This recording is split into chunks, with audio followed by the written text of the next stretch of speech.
On ne peut pas comparer Shein et Zara ou Shein et H&M, c'est vraiment démoniaque. Il faut différencier la fast, donc H&M, Zara, de l'ultra fast. La fast, elle produit finalement de façon assez classique, mais juste elle produit vite. C'est-à-dire que pour fabriquer un produit chez Zara ou chez H&M, tu le dessines, tu fais faire des prototypes, tu choisis des matières, tu fais produire la matière, tu fais fabriquer tes produits et tu les achemines. Au max du max, si jamais tu es vraiment extrêmement rapide et compétitif et que tu n'utilises quasiment que de l'avion, il faut environ 3 semaines entre le coup de crayon et le produit en magasin. D'autre part, tu produis théoriquement des designs qui t'appartiennent, donc il faut un certain jus créatif et puis une capacité à développer tes propres vêtements qui ne soient pas ceux du concurrent. Maintenant, tu prends Shein et tu balayes tout ça, tu prends l'intelligence artificielle à toutes les étapes de ta chaîne de valeur et tu pousses les curseurs au maximum sur toute ta production. L'IA te permet, par exemple, la question des designs, en scrapant l'intégralité du web, d'aller chercher des designs qui ne t'appartiennent pas, sur Instagram, dans les séries, auprès d'autres marques. C'est ce qui fait que Shein a autant de procès sur le dos pour plagiat, c'est qu'ils ne designent pas, ils vont pomper ce qui existe. Donc déjà, tu gagnes un temps fou en faisant fi de la réglementation.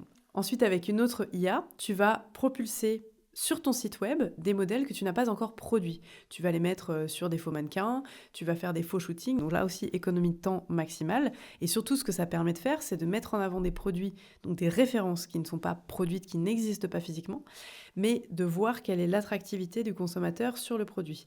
Et l'étape d'après, c'est de pousser toutes ces photos virtuelles sur les réseaux sociaux, de faire largue à manu des campagnes marketing pour pouvoir faire en sorte de ramener les gens sur ton site. Et en fonction des points chauds, donc à savoir 300 personnes consultent cet article en ce moment, ils lancent une production qui correspond à peu près à ce qu'ils pensent pouvoir écouler.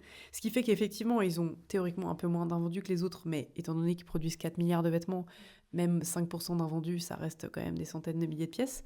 Et surtout qu'ils ont une réactivité énorme, associée notamment au fait, c'est la troisième clé, qu'ils aient ce qu'on appelle une chaîne de valeur totalement intégrée ou verticalement intégrée, c'est-à-dire qu'ils maîtrisent l'intégralité des métiers. Ils font fabriquer eux-mêmes la matière, donc ils l'ont à disposition et ils ont des sweatshops dont vous avez déjà vu les images avec des gens qui bossent 80 heures par semaine, qui sont exploités, qui n'ont pas de jour de congé et donc qui sont très peu payés, ce qui leur permet aussi d'avoir cette force de frappe économique et de proposer des produits qui sont pas chers.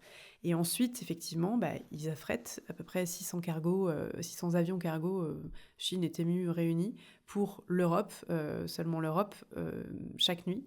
Ce qui fait qu'on arrive à ce rythme démentiel de 145 colis chinois par seconde qui arrivent sur le territoire européen.